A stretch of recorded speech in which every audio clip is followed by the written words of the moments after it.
Assalamualaikum warahmatullahi wabarakatuh. Pemirsa, senang sekali bisa bertemu lagi dengan Anda semuanya untuk membahas topik-topik yang sedang aktual dan fenomena yang sedang terjadi di masyarakat kita. Kali ini kita akan membahas tentang arogansi Amerika yang kian merajalela, seolah menjadi penguasa dunia yang berhak atas segalanya. Predikat negara adidaya yang disematkan oleh manusia seolah-olah melengkapi kesombongan, menginginkan terusan Panama, memindahkan warga Gaza, terlontar sebagai statement seolah wajar dari seorang penguasa. Benarkah hal ini memang tidak terelakkan lagi dan harus diterima sebagai sebuah sesuatu yang wajar, bahkan kadang-kadang malah dipuji-puji? Kita akan membahas tema aktual kita hari ini dan kita akan mendiskusikan masalah ini dengan narasumber kita hari ini. Dia adalah seorang ulama dan juga seorang ahli. Sudah hadir bersama saya Ustadz Dr. Muhammad Amin, spesialis mikrobiologi, Master Kedokteran Klinik. Assalamualaikum dokter. Waalaikumsalam warahmatullahi wabarakatuh. Bagaimana kabarnya hari ini, sehat dokter? Alhamdulillah sehat, semoga masih juga demikian. Amin. Tetap kelihatan segar dan bersemangat hari ini.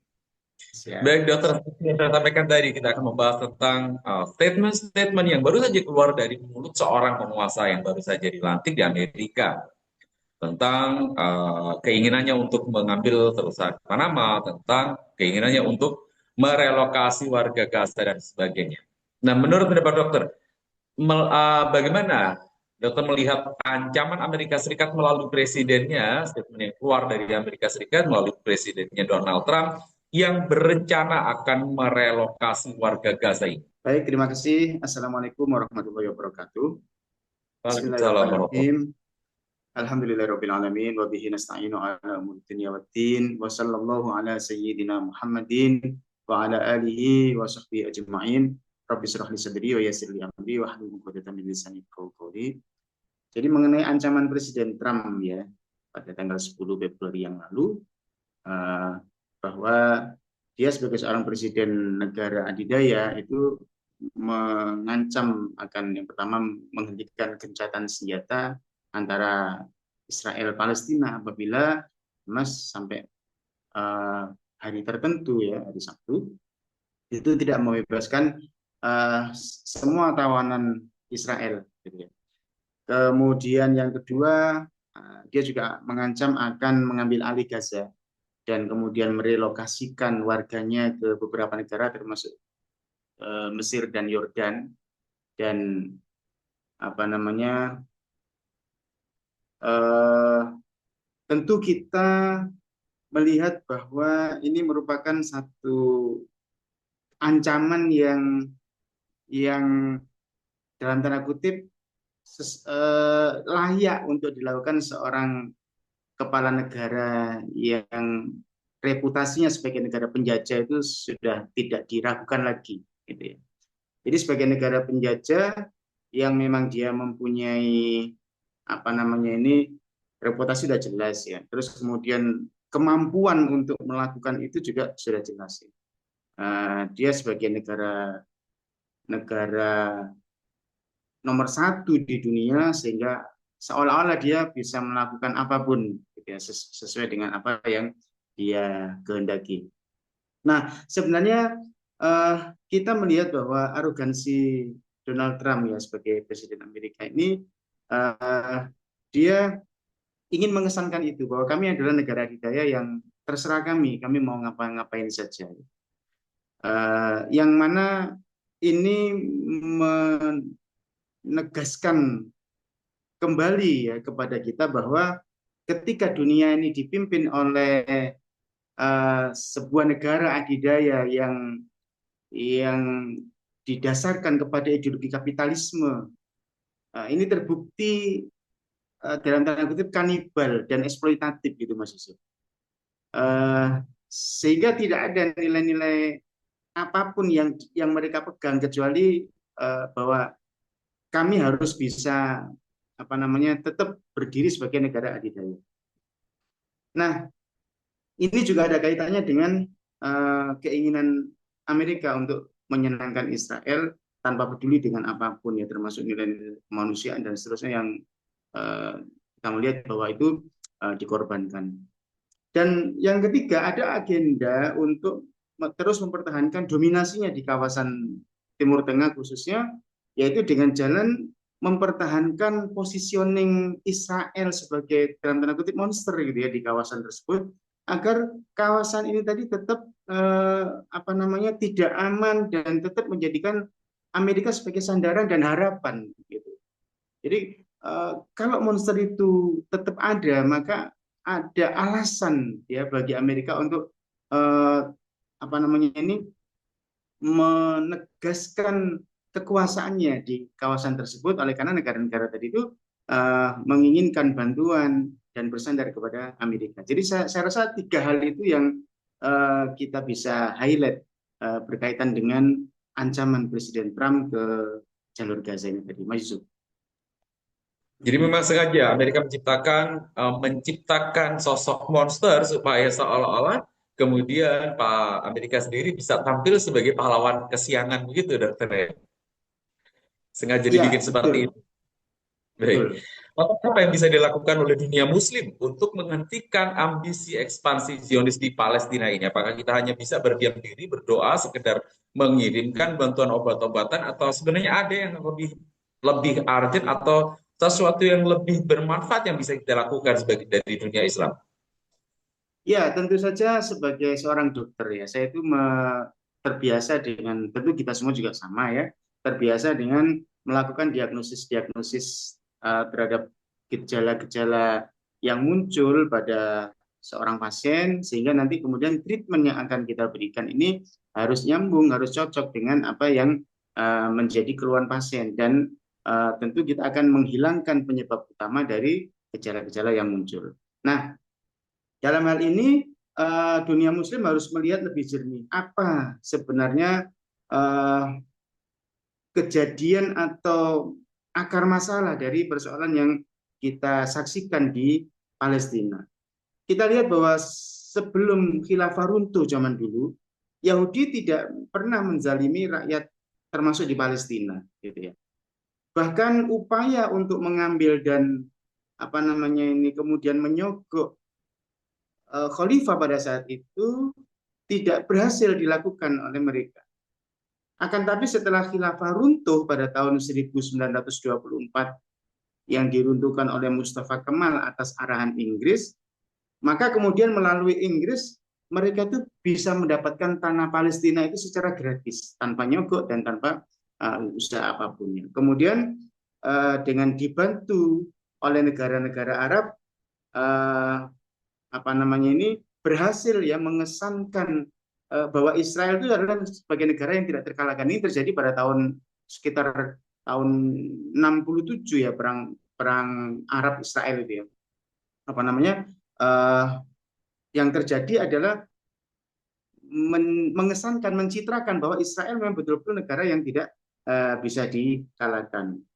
Sehingga kemudian setelah itu ya semakin kesini kita melihat upaya kezaliman yang dilakukan oleh sebuah entitas yang diakui oleh sebagai sebuah negara Israel, itu mereka melakukan kezaliman yang luar biasa kepada rakyat Palestina sebagai pemilik sah dari tanah itu. Mereka mengusir warganya, membunuh warganya, kemudian di atasnya didirikan pemukiman baru, gitu ya. Itu yang terjadi di mana ini, di Palestina, gitu ya. Nah, tentu saja, Mas Yusuf, upaya yang kita akan ambil ya sebagai solusi adalah mengenyahkan entitas Israel ini tadi, dan kemudian mengupayakan untuk jihad sehingga kita akan bisa mengembalikan eh, tanah Palestina itu steril dari Israel. Nah, untuk itu tentu tidak mungkin dikerjakan dengan kekuatan yang remeh-temeh, dengan kekuatan yang tidak seimbang dengan negara yang mendukung Israel, yaitu Amerika. Maka dalam konteks inilah kemudian negara khilafah ini harus sadari oleh negara-negara Muslim atau oleh kaum Muslimin seluruh dunia bahwa negara khilafah inilah yang akan mampu untuk menjalankan agenda-agenda seperti ini tadi, yaitu mengusir Israel dengan jihad fisabilillah, eh, kemudian mensterilkan eh, tanah Palestina dari orang-orang Yahudi Zionis. Baik, dokter. Alhamdulillah pantas disyukuri bahwa sudah banyak dari umat Islam yang peduli terhadap kondisi Palestina. Cuman tetap aja pada akhirnya masih ada statement-statement negatif yang muncul dengan misalnya dengan mengatakan bahwa jauh banget ngurusin Palestina, negara kita sendiri masih sulit, negara kita sendiri juga belum makmur dan segala macamnya. Nah, kenapa kemudian menjadi penting bagi umat Islam dunia untuk memandang Palestina ini bukan hanya sebagai sebuah masalah lokal saja, tetapi menjadi sebuah persoalan umat Islam secara menyeluruh. Dan apa Ya, yang bisa dilakukan negara-negara Muslim untuk mendukung secara lebih efektif daripada sekedar yang dilakukan selama ini yang saya bisa menganggapnya sebagai hanya retorika politik semata yang ada. baik. Jadi di dalam Al-Quran ya, surat Al-Isra, Allah itu berfirman mengenai Palestina itu maksud bahwa ini Allah memberkahi ya tanah yang ada di sekitar Masjidil Aqsa. Subhanalladzi asra bi 'abdihi lailan minal Masjidil Haram ilal Masjidil Aqsa alladzi barakna haulahu linuriyahu min ayatina. Jadi di situ Allah menyebutkan ini berkaitan dengan peristiwa Isra Mi'raj ya. Rasulullah Muhammad SAW diisrakan dari Masjidil Haram ke Masjidil Aqsa, barokna haulahu gitu ya. Yang kami barokah, yang kami berikan keberkahan di sekitar Masjidil Aqsa tadi. Jadi tanah ini merupakan tanah yang diberkahi oleh Allah Subhanahu wa taala. Kemudian yang kedua, tanah ini merupakan kiblat pertama kaum muslimin. Jadi sebelum kita ini menghadap ke Ka'bah, maka kita itu sholatnya itu menghadap ke Masjidil Aqsa. Dan kemudian yang ketiga, sholat di Masjidil Aqsa itu ada keistimewaannya. Gitu. Bahkan Rasulullah menyebutkan itu melarang untuk berkunjung ke masjid-masjid kecuali 3 masjid, gitu ya, Masjidil Haram, Masjid Nabawi di Madinah, dan Masjidil Aqsa di Palestina. Sehingga ketika terjadi persoalan di sana dan kemudian akan dilokalisir hanya menjadi persoalan Palestina, tentu itu nggak tepat. Ini adalah persoalan kita. Belum lagi kemudian kita diajari oleh Rasulullah Muhammad SAW bahwa orang-orang mukmin dan Muslim ini adalah bersaudara. Di dalam Al-Quran Allah menyebutkan innamal mu'minuna ikhwatun. Sesungguhnya orang-orang mukmin itu bersaudara. Kemudian dalam hadis Nabi juga dikatakan bahwa kita ini dengan Muslim yang lain seperti satu tubuh. Ya sudu ba'duhum ba'dun. Yang saling menguatkan antara satu dengan yang lain. Sehingga kemudian di hadis yang lain juga Rasulullah menyebutkan kita ini seperti laksana satu tubuh. Ketika salah satu anggota badan mengalami sakit, maka anggota badan yang lain akan mengalami sakit yang sama, akan bisa merasakan sakit yang sama dengan demam dan menggigil misalnya. Nah, maka dari ajaran-ajaran ini tadi, kita tentu tidak bisa melokalisir bahwa itu hanya merupakan persoalan warga Palestina saja. Tapi itu sebenarnya merupakan persoalan kita semua. Kita harus hadir di situ. Kita harus mempunyai kontribusi untuk bisa memberikan solusi gitu ya untuk persoalan Palestina ini tadi. Nah, tentu saja persoalannya kan kita kan jauh tempatnya, Pak. Kalau kita mau ke sana terus apa? Bagaimana kita ini jalannya mau ke sana? Tentu ini menjadi alasan yang logis ya. Maka nyambung dengan apa yang ditanyakan oleh Mbak Yusuf tadi, apa yang harus dilakukan oleh kaum muslimin. Maka ada beberapa hal yang mungkin kita bisa highlight ya tentang ikhtiar yang harus dilakukan oleh kaum muslimin. Misalnya ulamanya ya, ini harus menerangkan tentang dalil-dalil yang tadi saya sebutkan ya, bahwa kita ini harus berkontribusi dengan pembebasan Palestina karena itu persoalan kita. Dan kemudian para ulama juga harus memberikan pencerahan kepada kaum muslimin, kepada umatnya, bahwa kontribusi yang seperti tadi atau solusi yang seperti tadi saya sebutkan, yaitu berjihad, mengusir Israel, mensterilkan Palestina dari Israel, itu tidak mungkin tidak kecuali ada khilafah gitu. Maka dari itu para ulama wajib menerangkan kembali dalil-dalil mengenai kewajiban untuk menegakkan kembali khilafah. Kemudian para ulama juga menjelaskan bahwa khilafah ini merupakan skenario dari Allah Subhanahu wa taala mengenai masa depan umat, termasuk hadis mengenai akan dikalahkannya Yahudi oleh kaum muslimin sehingga mereka akhirnya delik-delik sembunyi-sembunyi di balik batu dan pohon, sampai pohon dan batu itu pun memberitahukan kepada mukmin, wahai muslim, di belakangku ada Yahudi, sampai seperti itu. Maka para ulama harus menggelorakan kembali hadis-hadis seperti ini sehingga kemudian umat mempunyai harapan, dan harapannya itu bukan harapan yang tidak ada jalan menuju kepadanya, tapi harapan itu ada jalan atau dijelaskan juga jalan menuju kepada bagaimana meraih harapan tadi, yaitu dengan menegakkan khilafah. Karena tidak imbang kalau sekarang ini kita hanya menyerahkan jihad kepada Hamas ataupun kepada Fatah misalnya, atau kita itu nggak imbang. Maka harus ada satu negara besar yang itu akan mengimbangi arogansi, bukan arogansi ya, yang itu akan mengimbangi kekuatan Amerika, sehingga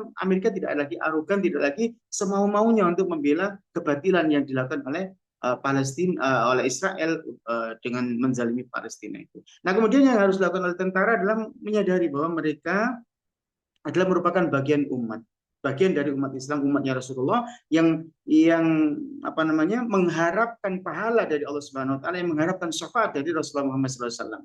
Sehingga mereka juga punya kewajiban yang sama di dalam hukum syariat ini. Apa? Mereka wajib untuk berjihad, untuk membela Palestina, untuk memerangi Israel dan mengusirnya dari tanah Palestina dan mensterilkan Palestina dari Israel dari itu, dan kemudian bersiap untuk menghadapi Amerika. Nah, kemudian yang harus dilakukan oleh umat adalah taat kepada ulamanya untuk bergerak bersama-sama dengan mereka agar bisa mengembalikan khilafah, yang dengan khilafah ini tadi akan dapat mengusir Israel, mensterilkan Palestina dari Israel, dan akan bisa menghadapi Amerika secara bersama-sama. Dan Umara, di mana mereka juga merupakan bagian dari umat Islam, di mana mereka juga merupakan umatnya Rasulullah Muhammad SAW, mereka harus meyakini bahwa cita-cita besar menghapuskan penjajahan di atas dunia ini hanya akan dapat diwujudkan dengan kembalinya khilafah. Karena dengan khilafah itulah Israel akan bisa terusir, Palestina akan tersterilkan dari Israel, dan Amerika sebagai negara yang selalu membela Israel secara buta akan bisa dihadapi dengan khilafah ini. Dokter tadi sempat menyampaikan bahwa sebelum Daulah Islam itu runtuh, sebenarnya Yahudi tidak pernah mempunyai kekuatan untuk mengganggu umat Islam. Bahkan sempat meminta dengan melakukan penyogokan dan segala macamnya untuk bisa mendapatkan secuil tanah di Palestina. Kemudian akhirnya dokter juga menyampaikan bahwa untuk mengembalikan kondisi itu tentu saja harus ada kembali tegaknya khilafah. Nah, sebenarnya menurut dokter, bagaimana peran khilafah itu pada akhirnya dalam menangani persoalan Palestina ini? Kemudian apa Ya, relevansinya di era modern ini? ya, baik. Kita belajar dari sejarah di mana khilafah ini adalah merupakan negara yang besar ya, yang secara konsep khilafah itu menyatukan semua potensi kaum muslimin. Apakah itu potensi demografinya yang sangat besar, sekarang ini ada sekitar 1,7 miliar kaum muslimin di seluruh dunia.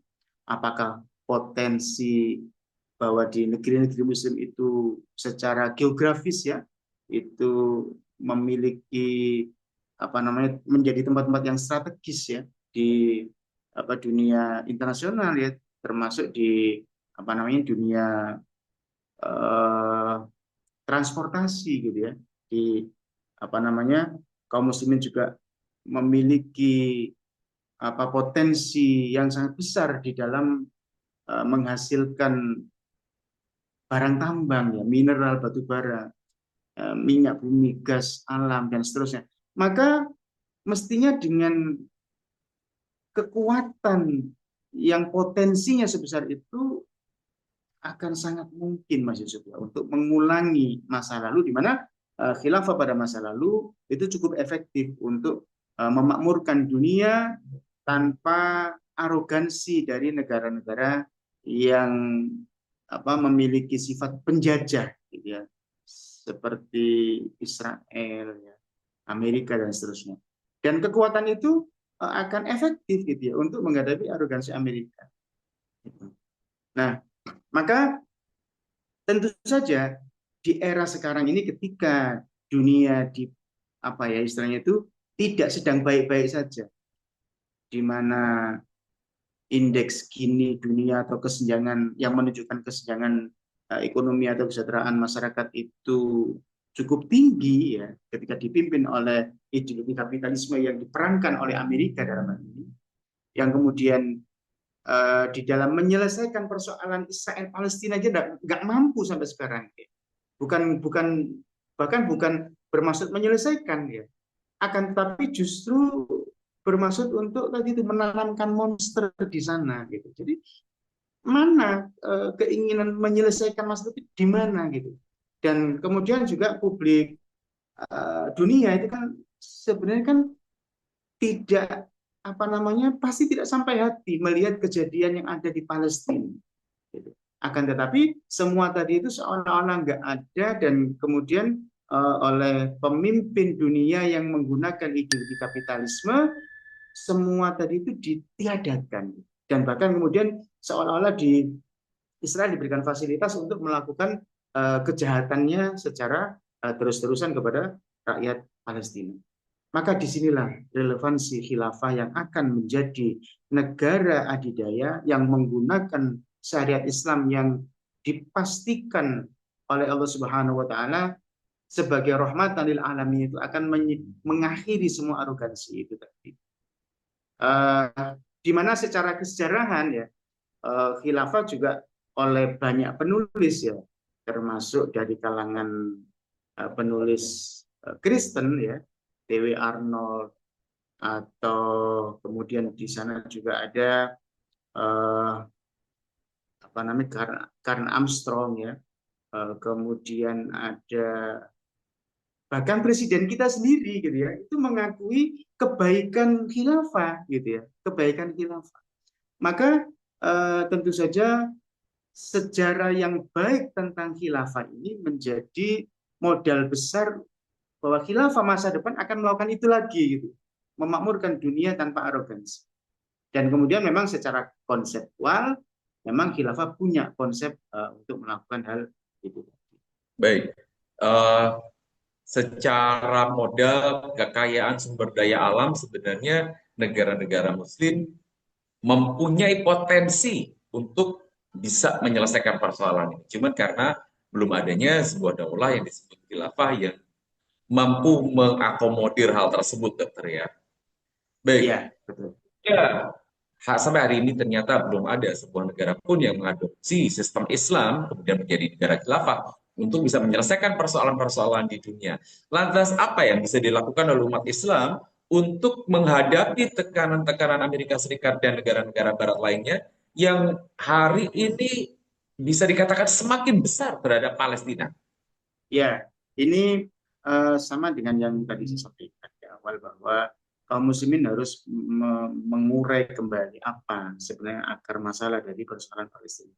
Dan kemudian tadi kan bisa kita kita buatkan atau kita tunjukkan benang merahnya dengan khilafah, bahwa khilafah itulah yang nanti akan menyelesaikan persoalan-persoalan itu. Nah, saat ini yang setelah itu kemudian terjadi, yang diperlukan oleh kaum muslimin adalah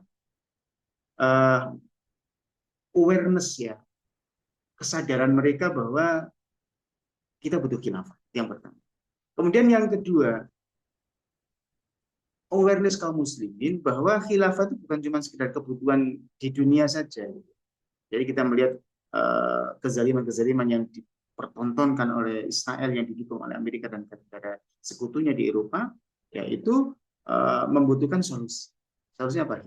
Dan yang kedua, ya, selain itu kaum muslimin juga memiliki dorongan yang sangat kuat itu untuk mewujudkan kembali khilafah itu. Oleh karena apa? Karena yang merupakan kewajiban dari Allah Subhanahu wa taala. Ada banyak sekali dalil-dalil ataupun juga yang kemudian di breakdown dalam bentuk makalah-makalah ulama, ya. Imam sekelas Imam An-Nawawi rahimahullah itu juga mengatakan tentang kewajiban khilafah. Bahkan beliau mengatakan bahwa para ulama telah sepakat, ya. Bahkan beliau mengatakan bahwa kewajiban khilafah itu dalilnya labil akli, adalah dengan dalil nakal, bukan sekedar dalil akal. Dan beliau mengatakan orang yang mengatakan bahwa khilafah itu dalilnya adalah akli dan kemudian bahkan ada yang mengatakan tidak wajib, maka beliau mengomentari dua hal tadi sebagai fabatilan, dua pendapat yang batil. Ulama sekelas Imam An-Nawawi. Nah, maka umat harus membangun kesadaran ini, ya, bahwa khilafah itu selain kebutuhan juga merupakan kewajiban dari Allah Subhanahu wa taala yang tentunya dimensinya sampai ke akhir. Kalau dijalankan berbala, kalau tidak dijalankan kewajiban, maka kita semua akan berdosa.